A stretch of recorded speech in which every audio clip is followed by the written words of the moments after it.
Querido amigo, hoje temos como objetivo estudarmos o capítulo 8 do livro de Jó. Nesse capítulo encontramos pela primeira vez a participação de Bildade, o segundo amigo de Jó que viera para o consolar. O título que proponho para esse capítulo é Os Efeitos do Pecado.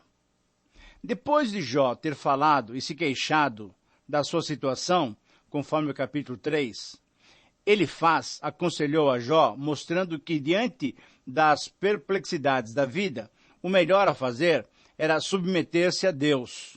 Capítulos 4 e 5. E diante da réplica de Jó, que argumentou mostrando que ele era um homem justo, capítulos 6 e 7, agora no capítulo 8 vamos encontrar a primeira intervenção de Bildade respondendo às argumentações de Jó. Lembrando que este era o conceito, e ainda é o conceito de muitos cristãos, que só entendem que as aflições são resultados do pecado. O princípio que podemos extrair desse texto, e que pode ser aplicável a cada um de nós, pode ser expresso através da seguinte expressão: todo homem deve saber que o pecado sempre traz efeitos devastadores. E nesses versos, nós vamos encontrar 5 afirmações sobre o pecado que atinge a todos os homens. A primeira afirmação é que o pecado traz como consequência a punição, versículos 1 a 4. Bildade é o segundo dos amigos de Jó que vieram para o consolar. Falou Elifaz e Jó lhe respondeu. Agora fala Bildade e Jó vai lhe responder também, para depois falar Zofar. E também com a resposta de Jó, nós concluímos o primeiro circuito de oradores a respeito dessa tragédia que estamos tentando entender. Até agora, não houve acordo entre Jó e Elifaz. Tampouco haverá entre Jó e Zofar. Pois tanto esse como o seu amigo só entendem sofrimento como resultado do pecado. Portanto, fechados nessa fortaleza, fechados nesse conceito, eles ignoravam qualquer argumento em contrário.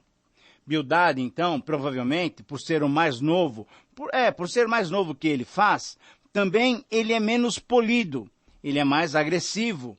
Ele começa o seu discurso interpelando Jó sobre a sua maneira de encarar o problema e ele faz a seguinte pergunta: até quando você vai proferir palavras impetuosas, irrefletidas e impensadas?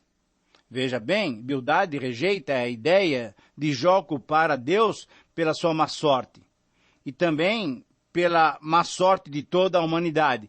Pois, veja bem, olha o pensamento de Bildade. Se Deus era injusto com Jó, o seria também injusto com todos os homens. E na mentalidade de Bildade, isso era algo impossível ao Todo-Poderoso. Deus não pode perverter o direito das suas criaturas e trata a todas com imparcialidade, trata a todas com justiça. Bildade, então, defendia, advogava a absoluta justiça de Deus que trata a todos por igual. Portanto, a causa da situação não pode residir em Deus. A questão, o foco do problema não pode estar em Deus. Para Bildade, a causa do problema de Jó residia onde? No próprio Jó. E no verso 4, então, ele comentou muito diretamente. Ora, se os teus filhos pecaram, eles já receberam a paga. Eles foram aniquilados por causa das suas transgressões, por causa das suas faltas. Então, em segundo lugar, pensando ainda da maneira como Bildade pensava, a segunda afirmação é que o pecado desperta a necessidade de buscarmos a Deus. Versículos 5 a 7. Para Bildade, tanto a justiça como a graça são retribuidoras.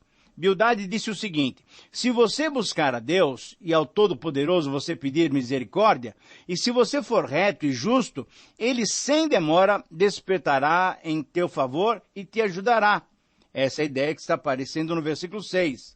A justiça da tua causa será restabelecida e você voltará a ser aquilo que você já foi. Portanto, no entender de Bildade, o assunto não estava com Deus, mas estava com o próprio Jó. Agora, a pergunta é, estaria Bildade errado na sua afirmação?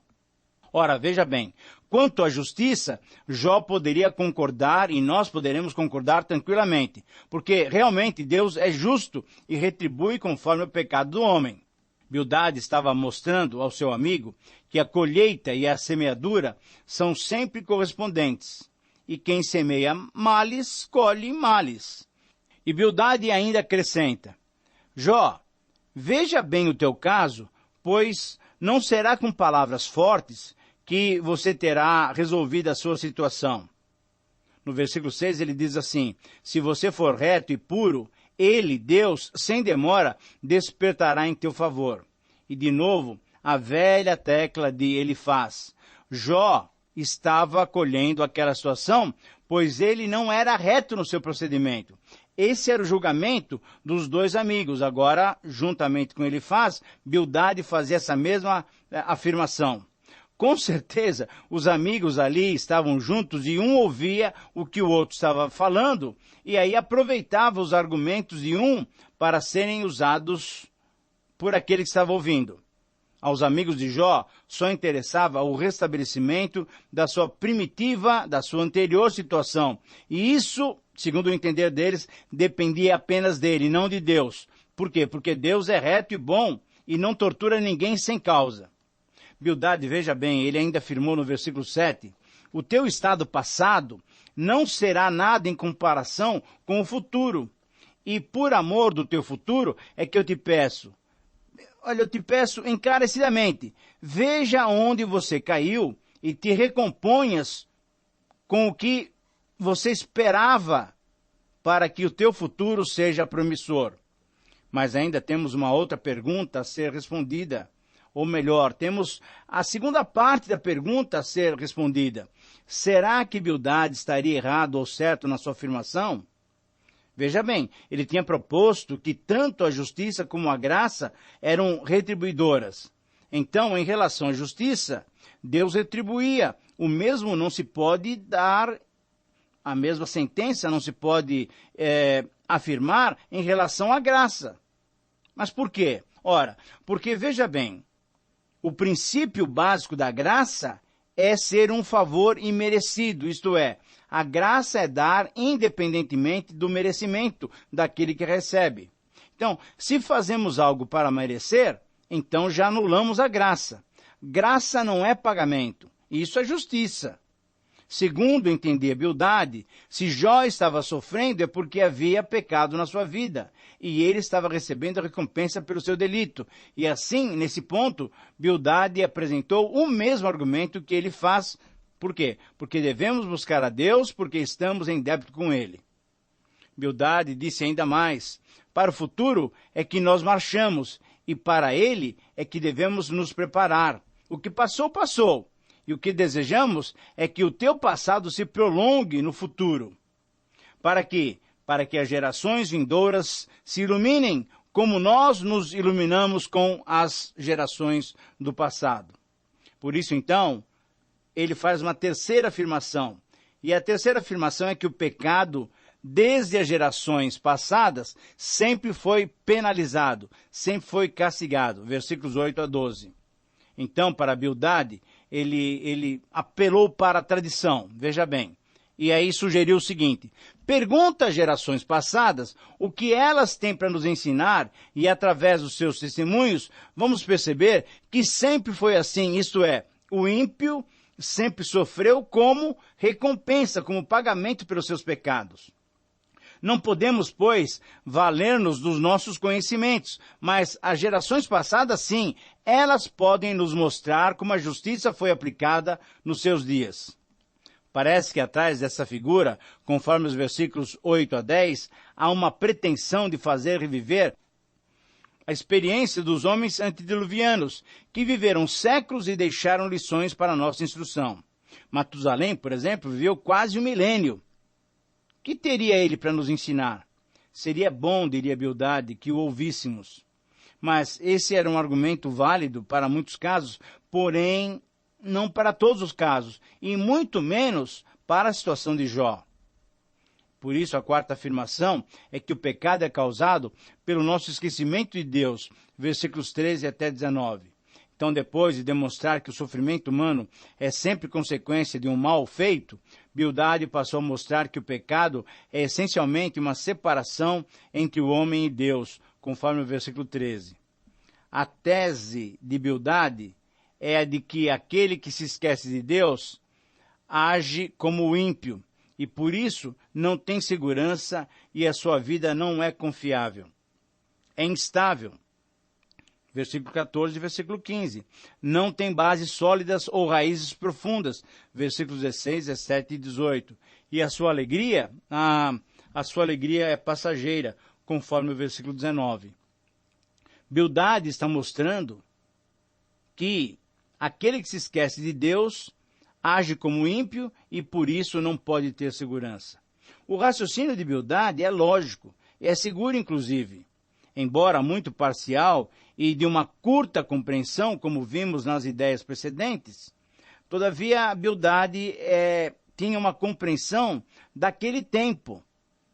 Era uma revelação progressiva, a Bíblia é uma revelação progressiva, e naquele tempo era essa maneira do homem entender as situações que ocorriam no nosso dia a dia, no seu dia a dia.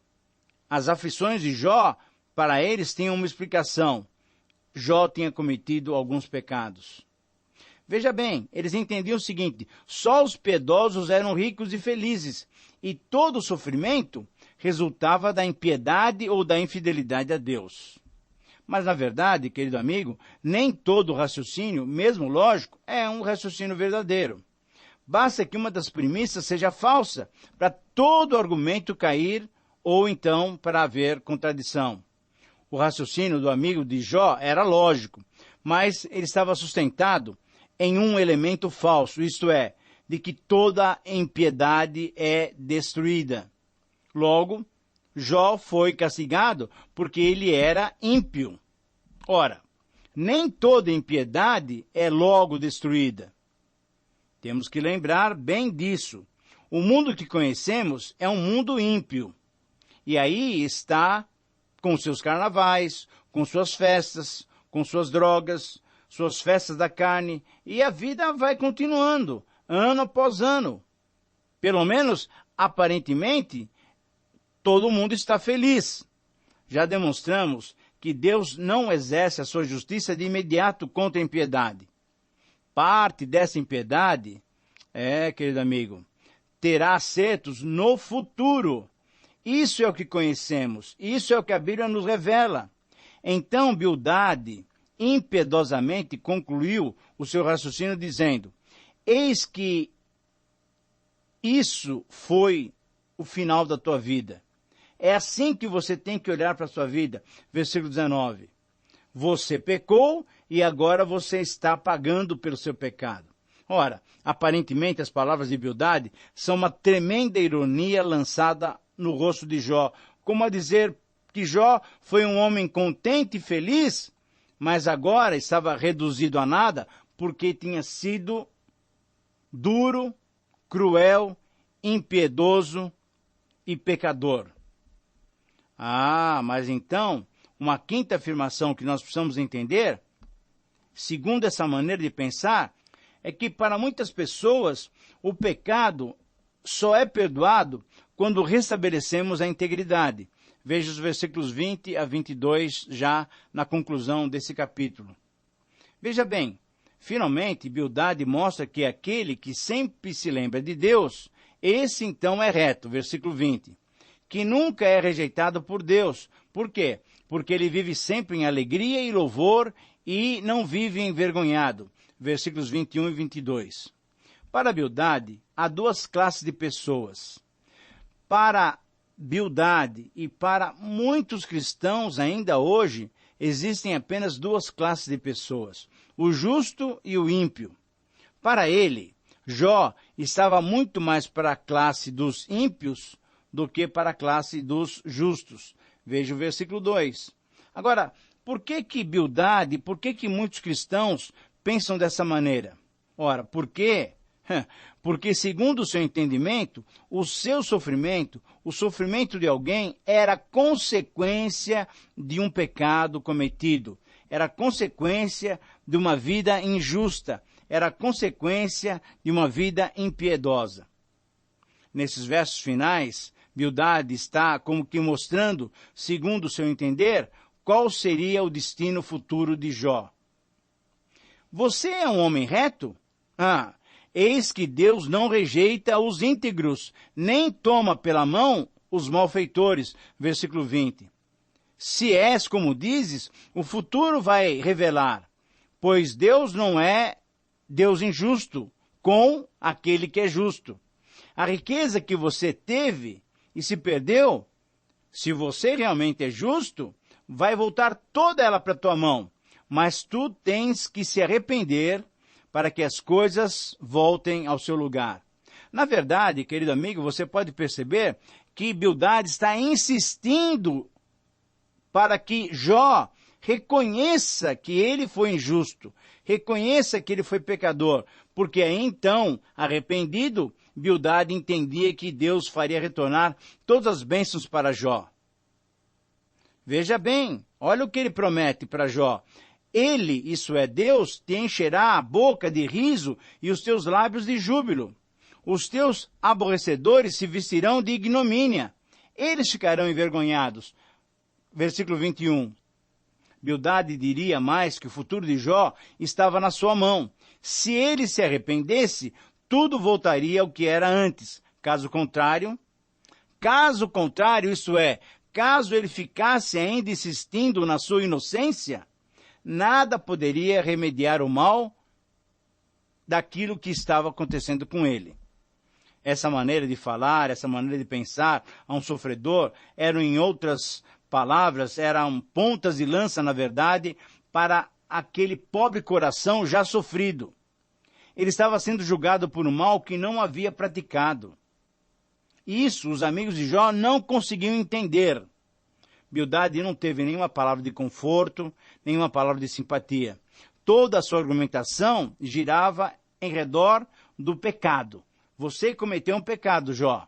E faltava-lhe aquela qualidade de intérprete da vida, de conhecedor dos propósitos de Deus, que ele mesmo deveria conhecer, mas que, diante daquela situação, não conhecia e não conseguia atinar com a razão pela qual Deus permitia que Jó estivesse passando por toda aquela situação. Bildade, então, era, portanto, um falso consolador, que veio de longe da sua terra de Suá, no nordeste da Arábia, para consolar o seu amigo, e até chorou ao vê-lo naquele estado de miséria. Mas agora, desprovido de conhecimentos dos atributos de Deus, ele atira em cima do seu amigo uma série infindável de acusações a respeito da sua vida passada. Por suas palavras, entendemos que os filhos de Jó morreram por suas culpas. Um castigo divino vindicou as suas iniquidades. Isso era como um punhal a traspassar o coração de Jó, pois ele bem sabia que se seus filhos tinham cometido qualquer falta, ele, Jó, já tinha oferecido sacrifícios expiatórios por eles.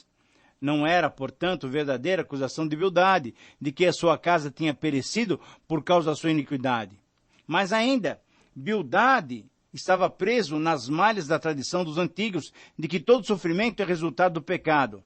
Esse apego à tradição tornou-se impossível qualquer palavra de simpatia e consideração.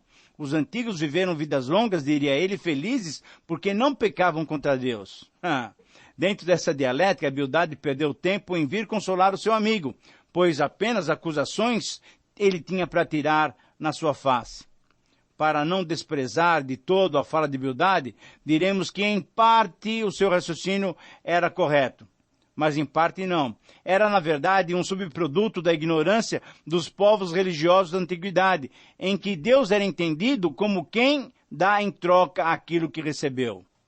Para Bildade, Deus era um Deus sem misericórdia, implacável com qualquer pecador. Os deuses dos antigos eram assim, e por isso todos os sacrifícios que se ofereciam a eles, até mesmo os próprios filhos queimados ao fogo, de nada valiam. Era uma religião bárbara. Atualmente, fora do cristianismo, ainda se encontra essa gente a tratar Deus como uma criatura vingativa e impiedosa, desamorosa. Nem os antigos, nem os de hoje conhecem o amor de Deus, que cobre uma multidão de pecados. Bildade então termina o seu discurso afirmando que a tenda dos perversos não subsistirá. Só contarão vitória os que praticam a sua religião, e somente se Jó se arrepender, haveria esperança para ele. Isso é o que fica subentendido na frase tenda dos perversos. Ela não subsistirá, isso é, a causa dos pecadores vai ruir. No curto discurso de Bildade, a despeito das muitas falhas resultantes da tradição, na verdade, podemos até encontrar algumas coisas aproveitáveis, não só para Jó, mas para todo o sistema religioso. Deus é justo e recompensa os justos. Deus castiga os ímpios por sua impiedade. Ninguém serve a Deus em vão. Deus aceita as vidas retas e fiéis. No seu argumento, ele tinha errado por não conhecer nada os caminhos da providência divina, nem da realidade de Satanás na vida humana, que, na verdade, provoca sofrimentos e dores, pois o que sabemos agora é que Satanás, com a liberdade que Deus lhe concedeu, pode provocar essas situações. Essas verdades, Bildade ignorava. Mas nós sabemos que, mesmo havendo faltas graves, nós temos agora um Deus que enviou seu Filho ao mundo para sofrer o resto das aflições dos homens. Por isso, nós precisamos nos lembrar daquilo que Paulo disse. Sim, deveras considero tudo como perda, por causa da sublimidade do conhecimento de Jesus Cristo, meu Senhor. Querido amigo, eu espero que Deus te abençoe e que você considere a grande possibilidade de conhecer Jesus Cristo como aquele que pode perdoar os nossos pecados. Um grande abraço e até o próximo programa.